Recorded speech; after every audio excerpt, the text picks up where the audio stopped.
right, let's talk about CEDIA 2022 and everything or lack of things that Kaleidescape had on tap. So I have to admit, this kind of feedback on CEDIA performance is a little bit of a hard one to make. I'm going to be kind of brutally honest, but at the same time hold up a few things I think for the value and respect that they're worth saying. So let's talk about Kaleidescape and what they had on tap coming out of CEDIA this year. I really see CEDIA as Kaleidescape's moment, right? You don't see Kaleidescape at a show like CES. It's too niche, too small, and all of that. CEDIA is the right place for them to be. And they really went big, I think, investing into CEDIA this year. By all accounts, I didn't unfortunately get to go this time, hopefully next year, but I've talked to a number of folks. I have a number of friends at the show. Kaleidescape presence is huge, big booths. Kaleidescape hardware being used at demos all throughout the show. New-ish Kaleidescape CEO gave the big keynote address, and they had a few pressers and other things and some sponsorships at the show going on, heavily involved in a massive presence. So if anybody's concerned, I know it comes up every once in a while about the longevity, the future stability of Kaleidescape. Like, this company is ingrained in this niche and in this industry, and I don't think they're going anywhere for a long time. And of course, nobody else at the show, no new product announcements that I've seen anyway, offering anything close to what Kaleidescape offers in terms of content and its capabilities and all of that. So pluses there. In reality, what did we get? Not a lot, and I'm really kind of disappointed in that. So a little more in the way of like technical and marketing partnerships with Josh.ai. I think that stuff is pretty cool. I've seen it demoed with some of my friends in the industry, in the dealer networks, being able to kind of use Josh and talk and command it in the way that it works. I think it's really whiz-bang cool and neat to see. My understanding is it's also a kind of a fairly expensive and involved solution to get into your space and into your home theater. I don't believe it's anything that I'll be pursuing anytime soon, unless, of course, the folks related to Josh.ai would like to do something related to the channel and to do some reviews and try it out or whatnot. But that's not a huge draw for me. That news came out prior to the show. The other news that came out prior to the show is the upsizing in a couple of the Terra models. So the 18 terabyte Terra, compact Terra, is now topping out at 22 terabytes. And the 72 is now topping out at a whopping 88 terabytes in the same chassis and all of that.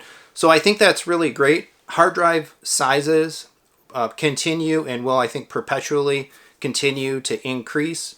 Some years ago, right, we were looking at 6 terabyte hard drives as a maximum, and now we've got 22 and 22 plus terabyte hard drives coming to market. It's just nuts, and I think that's great that Kaleidescape kind of needs to move their models ahead with each of those increases in size. As time goes by, people in the platform continue to buy more movies, want to keep more stuff locally resident, and you need more space, of course, to do that. However, I think it's a negative that the same offerings at the similar price points don't offer larger sizes. Some years ago, we might have been spending a few $100s or $300 to buy a 6 terabyte hard drive. Then it cost a few $100, $300 to buy a 12 terabyte hard drive. Now you can buy an 18 terabyte hard drive for those prices. So hard drive volumes, sizes have gone up, but top level pricing and a lot of that has kind of largely stayed flat, meaning as technology gets better, right, you get more of what you were paying for. And so it's a real bummer to see significant price increases come with larger sizes. Like, there should be, I would hope, or I would think that there would be an economy of scale to it. And, you know, the size of the hard drive in the bill of materials and the cost of goods that Kaleidescape is able to get for a given size of server would stay roughly the same, but buying larger hard drives, they can maintain fairly flat MSRPs and then offer more value to the customer versus just saying, well, the hard drive is 4 terabytes larger, so let's tack on an extra $1,000 to the MSRP. That's terrible, and I don't think there's another word to kind of describe that, unfortunately. So that's a real bummer. And to be brutally honest, I have to also say it's a bummer that there wasn't anything else. That's it. No talk of other features, better compression options to put more data onto existing Terras. No new UI capabilities. No mention of software whatsoever. Yeah, and as much as Kaleidescape is a hardware company, right, offering players and offering these servers, once you buy in, once you own the hardware and it's installed and it's sitting away in your rack somewhere, Kaleidescape is a software company. And so software, UI, features, interface, like that stuff needs to move. It needs to evolve.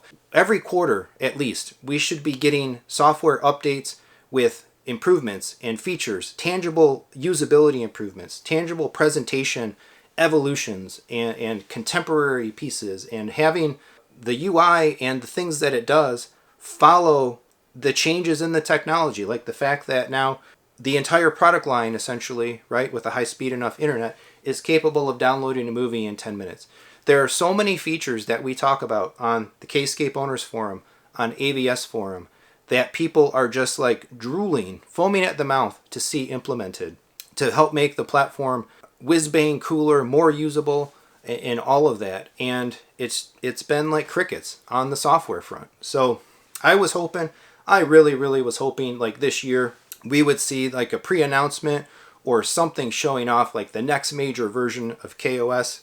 In my opinion now, it's been a while since the new regime took over the company, new leadership in so many different areas. Like engineering should be cranking along, new things should be coming. I hope they are. I hope they come soon. I had my hopes, my expectations, right? Assumptions. You know what assumptions do.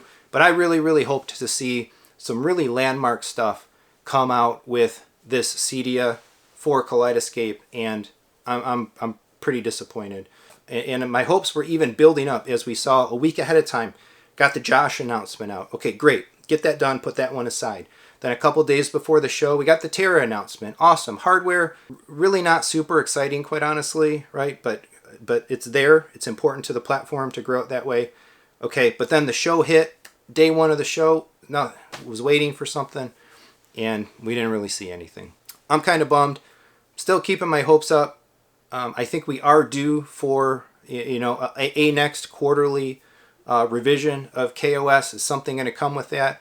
Maybe, but I couldn't fathom, as somebody that builds software, leads teams, and understands release cycles and development cycles and all that, I guess I would be very surprised if some major software capability were going to come out within a few weeks or even a month from now that wasn't advertised and built up for excitement at CEDIA. Like why you would pass the marketing opportunity, the key marketing opportunity that the company has to announce and show things at arguably, again, its most important event of the year. So I don't have a lot more hope that we'll see a ton in the short term. To swing back a little bit on the positive, I guess I will say that what they did do, right? They sponsored a lot of stuff at the show. I think it's cool that they're supporting and involved in like the women in tech thing. And Kaleidescape has, of course, women in very prominent positions in the company. That's great. That should be applauded, and to do that publicly is awesome. But the other stuff like yoga, come on.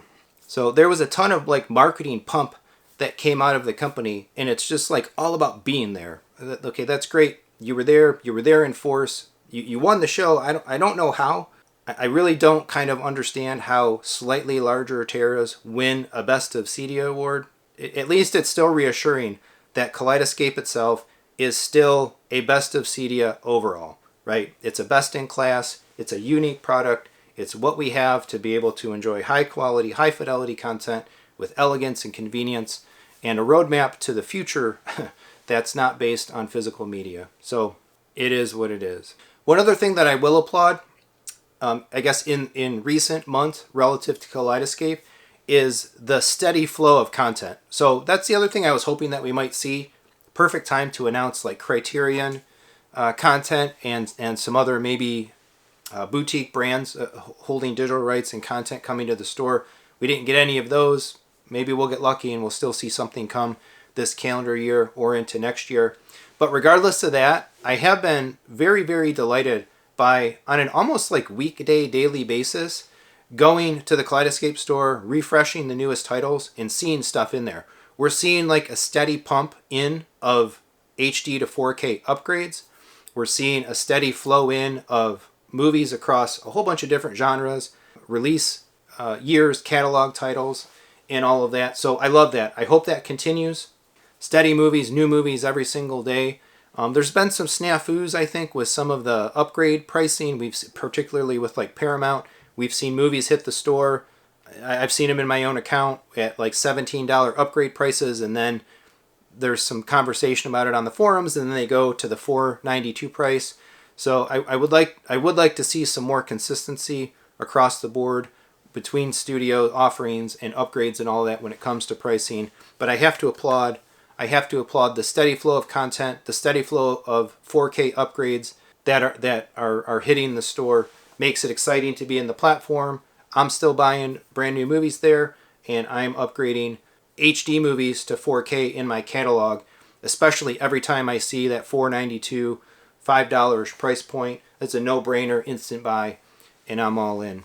So that's Kaleidescape at CEDIA. Let me know what you think. Are you happy? Are you excited? Are you buying an 88 terabyte Terra? I'd love to have one of those things for sure. That would actually be big enough to hold my entire Kaleidescape movie library, which would just be sweet. But in any case, what do you think? What are you buying? What's your take? What's your takeaway on Kaleidescape at CEDIA 2022? Sound off in the comments. Otherwise, please do all the regular YouTube stuff. Like, subscribe, hit the bell for notifications. Leave those comments. Even a thanks and a thumbs up in the comments is huge and valuable to the channel. Look down in the description for some ways to support the channel. Amazon affiliate links, super thanks memberships, all of that. And for Kaleidescape, if my content is helping you make the decision to say that, okay, I know more about this thing, I understand it, and I want one, I've got a Kaleidescape referral code down below that kicks back to me a small movie store credit that I'm happy to spend on 4K upgrades and new titles. So please use the Kaleidescape referral code if you are moving in to the platform. Otherwise, thanks so much for watching, and come on back for more home theater discussion and fun.